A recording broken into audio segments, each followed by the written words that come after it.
సాక్షి TV ప్రసారాలను నిలిపివేయడం చట్టరీత్యా నేరం. సాక్షి టీవీ ప్రసారాల కోసం మీ స్థానిక కేబుల్ ఆపరేటర్ను వెంటనే సంప్రదించండి. డిటిహెచ్లో ఇంటర్నెట్లో కూడా సాక్షి టీవీ ప్రసారాలను వీక్షించవచ్చు. జూబ్లీహిల్స్ బైపోల్కి సంబంధించి మరింత సమాచారం అందించడానికి మా ప్రతినిధులు దిలీప్ మరియు రాకేష్ జాయిన్ అవుతున్నారు. రైట్ దిలీప్, ముందు వెంగళరావు నగర్ పోలింగ్ బూత్ దగ్గర ఉన్నారు. దిలీప్, ఇప్పటి వరకు చూసుకుంటే 3 గంటల వరకు చూసుకుంటే దాదాపు 40.2% మాత్రమే పోలింగ్ నమోదైంది. ఇప్పుడు 5:05 కావస్తోంది. ఇప్పటి వరకు ఎంత నమోదైంది? మీ దగ్గర ఎటువంటి సమాచారం ఉంది?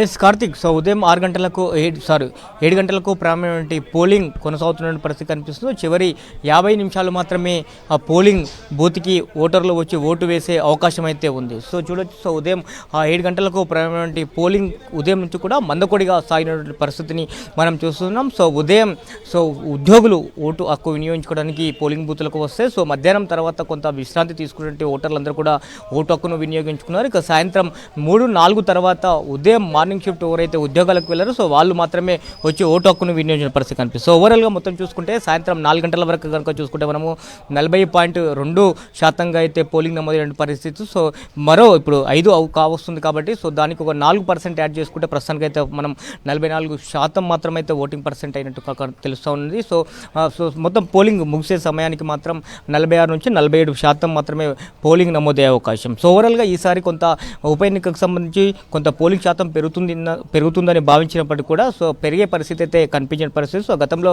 2023 ఎన్నికల్లో 48% పోలింగ్ నమోదైంది. అంతకుముందు 2018లో 47% పోలింగ్ నమోదైంది. సో ఈసారి కూడా సేమ్ అదే సీన్, సో 2023 ఎన్నికల సీనే మరోసారి రిపీట్ అవుతుందని చెప్పుకోవచ్చు. సో కొంత ఎలక్షన్ కమిషన్ అవగాహన చేసినప్పటికీ కూడా సో ఓటర్లు మాత్రం ఓటుకు వినియోగించుకుని పెద్దగా ఇంట్రెస్ట్ చూపలేనటువంటి పరిస్థితి అయితే కనిపిస్తుందిగా మనం చూస్తున్నాం. కొంత మొదటిసారి ఓటుకు ఎవరైతే వచ్చిందో సో వాళ్ళు మాత్రం పోలింగ్ బూత్లకు చేరుకొని ఓటు హక్కు వేసినటువంటి పరిస్థితి మనం చూస్తున్నాం. సో మామూలుగా అయితే ఎలక్షన్స్ అనగానే సో బారులు తీరి క్యూ లైన్లో ఉన్నటువంటి ఓటర్లు మనకు కనిపిస్తుంటారు. కానీ ఇక్కడ మాత్రం ఈ యొక్క ఉప ఎన్నికల్లో ఎక్కడ కూడా ఏ బూత్లో కూడా మనం చూసినా కూడా క్యూ లైన్లలో పెద్దగా నిల్చొని ఓటర్లు తమ ఓటు హక్కు వినియోగించుకునే పరిస్థితిని అయితే మనం చూడలేము.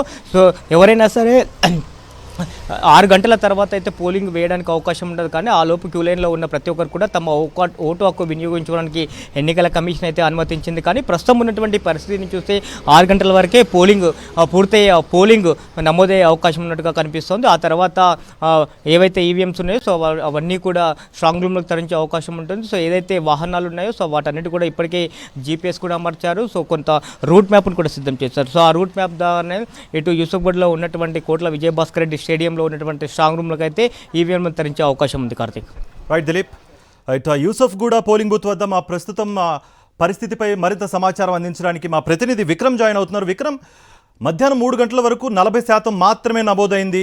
ప్రజెంట్ 5 కావస్తోంది. మహా అయితే ఒక 5% పెరిగే అవకాశం ఉంటుంది. బట్ 6 లోపు ఎంతవరకు పోలింగ్ నమోదయ్యే అవకాశం ఉంది అండ్ ఈసీ అధికారులు ఏం చెప్తున్నారు? కార్తిక్, మనం చూసుకోవచ్చు మరికొన్ని నిమిషాల్లోనే పోలింగ్ ప్రక్రియ పూర్తి కాబోతుంది. దానికి సంబంధించి మనం చూసుకోవచ్చు 3 గంటల వరకు 40% పోలింగ్ ప్రక్రియ పూర్తయింది. అయితే మరో 2 గంటల సమయం ఉన్నప్పటికీ కూడా మనం చూసుకోవచ్చు దాదాపుగా కాస్త మందకోడిగానే పోలింగ్ ప్రక్రియ కొనసాగింది. ఓటర్లు పెద్దగా పోలింగ్ కేంద్రానికి వచ్చి ఓటు వేసేందుకు ఆసక్తి చూపలేరనే అర్థమవుతుంది. మనం చూసుకోవచ్చు దాదాపుగా మరికొన్ని నిమిషాలు మాత్రమే పోలింగ్ మిగిలి ఉన్న నేపథ్యంలో దాదాపుగా 50% అటు ఇటుగా పోలింగ్ అయితే అయ్యే అవకాశం ఉంది అని తెలుస్తుంది. అయితే మనం చూసుకోవచ్చు ఉదయం నుంచి కూడా చాలా పోలింగ్ కేంద్రాల్లో కూడా మందకోడిగా ఓటర్లు అప్పుడప్పుడు వచ్చి ఓటు వేసిన పరిస్థితి అయితే ఉంది. అయితే కొన్ని మాస్ బస్తీల్లో మాత్రం ఓటర్లు ఉత్సాహంగా వచ్చి తమ ఓటు హక్కును వినియోగించుకున్నారు. చాలా క్లాస్ అపార్ట్మెంట్స్ ఎక్కువగా ఉన్న కాలనీల్లో మాత్రం ఓటర్లు ఓటు హక్కును వినియోగించుకునేందుకు పోలింగ్ కేంద్రాలకు రాలేదు అని స్పష్టంగా అర్థమవుతుంది. వృద్ధులు, వికలాంగులు, చాలా వరకు మహిళలు ఓటు హక్కును వినియోగించుకోవడానికి ముందుకు వచ్చిన పరిస్థితి కనిపించింది. యువత కూడా కొంత ఓటు హక్కును వినియోగించుకోవడానికి ముందుకు వచ్చారు. గతంతో పోలిస్తే ఈసారి పోలింగ్ శాతం కొంత ఎక్కువగా అయ్యే అవకాశాలు అయితే స్పష్టంగా కనిపిస్తున్నాయి. 2014లో చూసుకుంటే మన 50% పోలింగ్ నమోదైంది. అదే తరహాలో ఈసారి ఉప ఎన్నికల్లో కూడా ఖచ్చితంగా 50%కి కొంచెం అటు పెరిగే అవకాశాలు అయితే స్పష్టంగా కనిపిస్తున్నాయి. ఎందుకంటే 3 గంటల వరకు చూసుకుంటే 40% పోలింగ్ నమోదైంది. ఇంకా అధికారికంగా 5 గంటలకు విడుదల చేయాల్సి ఉంది. కాకపోతే మొత్తం పోలింగ్ ప్రక్రియ పూర్తయినాక పూర్తి స్థాయిలో అధికారికంగా విడుదల చేసే అవకాశాలు అయితే కనిపిస్తున్నాయి. దాదాపుగా ప్రతి గంటకు 5% పోలింగ్ నమోదైనట్లు స్పష్టంగా అర్థమవుతుంది. మధ్యాహ్నం వేళ చూసుకుంటే 2 నుంచి 4 గంటల వరకు చూసుకుంటే కొంత పోలింగ్ సరళి అన్నది చూసుకుంటే చాలా మందకోడిగా నెమ్మదిగా సాగింది. ఓటర్లు కూడా పెద్దగా పోలింగ్ కేంద్రాలకు రాలేదు. ఉదయం కొంచెం ఉత్సాహంగా పోలింగ్ కేంద్రాలకు ఓటర్లు చేరుకున్నప్పటికీ మధ్యాహ్నం వేళ మాత్రం పోలింగ్ సరళి కొంత తగ్గింది అని చెప్పుకోవచ్చు. మొత్తంగా జూబ్లీహిల్స్ ఉప ఎన్నిక కీలకమైన పోలింగ్ ప్రక్రియ మరికొన్ని నిమిషాల్లోనే పూర్తి కాబోతుంది. మొత్తం పోలింగ్ కేంద్రాలకు సంబంధించి 6 గంటల లోపు పోలింగ్ కేంద్రానికి ఎవరైతే చేరుకుంటారో వారందరికీ కూడా ఓటు వేసే అవకాశాన్ని కల్పించబోతున్నారు. అదేవిధంగా పోలింగ్ పూర్తయిన తర్వాత మొత్తం పోలింగ్ అంతా పూర్తయిన తర్వాత ఈవీఎంలను సీల్ చేసి యూసుఫ్గూడలోని కోట్ల విజయభాస్కర్ రెడ్డి స్టేడియానికి తరలిస్తారు. ఇక్కడే స్ట్రాంగ్ రూమ్లో భద్రపరుస్తారు. 14వ తేదీన కౌంటింగ్ ప్రక్రియ జరగనుంది. దీనికి సంబంధించిన ఏర్పాట్లు కూడా అధికారులు ఇప్పటికే పూర్తి చేశారని చెప్పుకోవచ్చు. మొత్తం మీద పోలింగ్ ప్రక్రియ పూర్తయిన వెంటనే కౌంటింగ్కి సంబంధించిన ఏర్పాట్లు స్ట్రాంగ్ రూమ్లో వాటిని భద్రపరచడం, ఆ తర్వాత కౌంటింగ్ సంబంధించిన ఏర్పాట్లన్నీ కూడా అధికారులు చేస్తున్నారని చెప్పుకోవచ్చు. కార్తీక్, విక్రమ్, అంటే గత కొద్ది నిమిషాల ముందు మాగంటి సునీత కూడా ఓటు వేశారు. ఆ టైంలో కొన్ని ఫేక్ ఓట్లు నమోదయ్యాయి అన్నట్టుగా కూడా ఒక టాక్ వినిపించింది. దాన్ని బలపరిచే విధంగా ఆవిడ కూడా ఏదో ధర్నా చేస్తున్నారు అన్నట్టుగా కూడా ఒక సమాచారం అందింది. మరి దాని గురించి అప్డేట్ ఏముంది? దీనిపై ఈసీ అధికారులు ఏమంటున్నారు?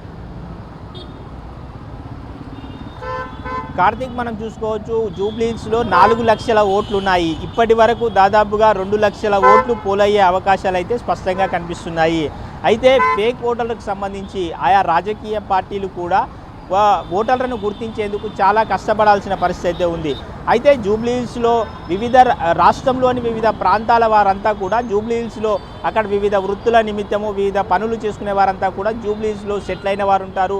అద్దెకు ఉంటూ ఇక్కడే ఓటు హక్కు రాపించుకుంటారు.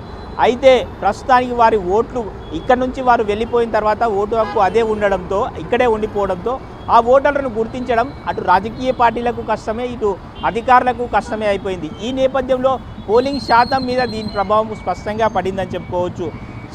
రాజకీయ పార్టీకి సంబంధించి ఓ రాజకీయ పార్టీ మొత్తం ఓటర్లను గుర్తించడంలో జూబ్లీహిల్స్ నియోజకవర్గంలో 1,00,000 ఓట్లు తాము గుర్తించలేకపోయామని చెప్పి ఓ రాజకీయ పార్టీ చెప్తున్న పరిస్థితి ఉంది. మొత్తంగా మనం చూసుకోవచ్చు మొత్తంగా 4 లక్షల ఓట్లు ఉన్నప్పటికీ కూడా 3 లక్షల ఓటర్లను మాత్రమే గుర్తించగలిగామని చెప్పి ఒక రాజకీయ పార్టీ చెప్తుంది. అయితే మొత్తంగా ఇప్పటి వరకు అయితే 2 లక్షల ఓట్లు మాత్రమే పోలయ్యే అవకాశాలు అయితే స్పష్టంగా కనిపిస్తున్నాయి. కార్తీక్, రైట్ విక్రమ్. సాక్షి టీవీ ప్రసారాలను నిలిపివేయడం చట్టరీత్యా నేరం. సాక్షి టీవీ ప్రసారాల కోసం మీ స్థానిక కేబుల్ ఆపరేటర్ని వెంటనే సంప్రదించండి. DTHలో ఇంటర్నెట్లో కూడా సాక్షి టీవీ ప్రసారాలను వీక్షించవచ్చు.